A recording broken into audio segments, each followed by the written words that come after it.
So hey everyone, welcome to my channel, and if you love tech, unboxings and simple tips, you are in the right place. So in this video we will talk about how to deactivate Instagram account and activate it again. So firstly, open Instagram app on your device. At the bottom right corner, click on the profile.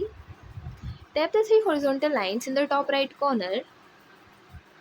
Now tap on account center. Scroll down and click on the personal details.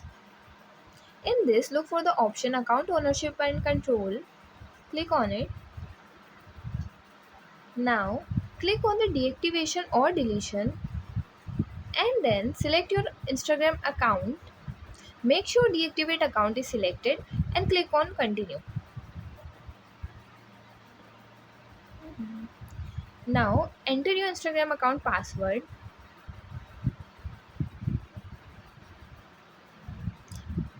Tap on continue. Now, in the pop-up menu, Instagram will ask you to choose the reason for deactivation of your account. So, choose your preferred reason and then click on continue. Now, tap on the deactivate account.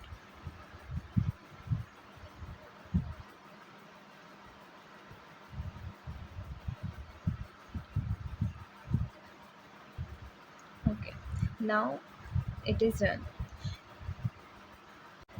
So, to reactivate on your Instagram account, simply log in with your credentials anytime. Your account will be automatically reactivated, and yeah, that's it. And if you find the information given in the video helpful, please like the video, subscribe to the channel, and press the bell icon for more updates. Thank you.